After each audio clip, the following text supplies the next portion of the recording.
Well, let me just confess up front, I wasn't so especially talented. I simply never could resist the lures of poetry. As soon as I could read, I gobbled down my mother's Palgrave and imbibed my father's limericks, adored my teachers Norton and revered King James. I studied languages available to me, but then wanted some more and studied other ones to read some other things in the original. But then I studied metaphysics to relieve the others of the claim of originality. Of seekers on this comely earth, I found myself the most unfathoming and numb towards 4 of English language's most venerated, English language poetry's most venerated, Milton, Whitman, Blake, and Pound. I confess it now. It's mea culpa. Every 7 years or so, attempting to repair my sins, I'd visit them again and be unmoved. What was I missing? First of the crew I could convert, oddly, was Pound. I think I liked the Idaho in him. In those days, Idaho was something else. I turned him into Lyra, maybe, having gone to Italy myself. I took an interest in him, who so hated usury, and found his best abuses disabusing of my innocence. Excuse me. The happy rattling. Instead of rattling at the cage of the cantos, I looked to his youth. Already there was the curmudgeon I could stick with. There I found his curses funny and his own unholiness my bracing ground.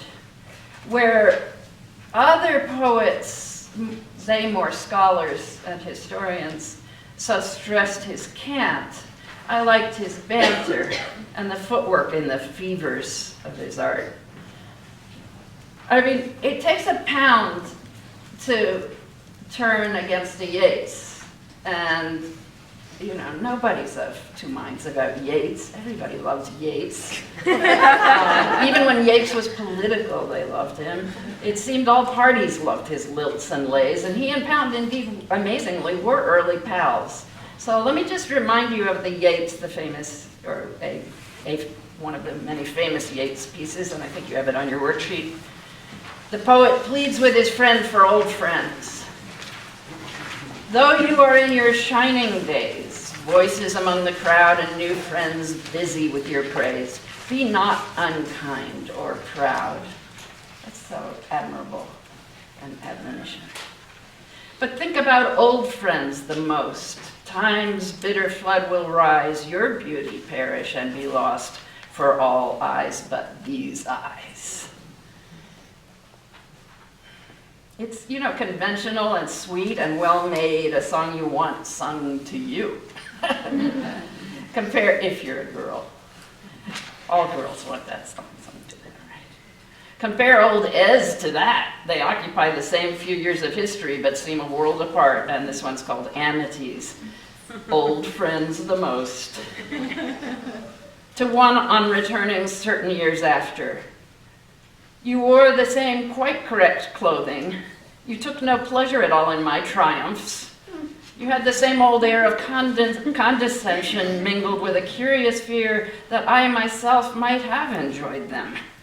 Te voilà, mon bourrien, you also shall be immortal. Le Bourrien was a secretary to Napoleon. You can imagine in Pound's worldview there, a worldview of the present, who the Napoleon is. I mean, obviously he's addressing the other as the Bourrien. But he doesn't stop at savaging one friend, Pound. So number 2 is to another. And we say goodbye to you also, for you seem never to have discovered that your relationship is wholly parasitic. Yet to our feast you bring neither wit nor good spirits, nor the pleasing attitudes of discipleship. That's where you start to know There's a pretty fine scalpel under this scather. Scathers are. And then 3, the redeeming one. But you, Boscami, you know how he loves Provençal. It'll creep into all of his works. The way French creeps into Whitman. But you, Boscami, we keep on. For to you we owe a real debt. In spite of your obvious flaws, you once discovered a moderate house.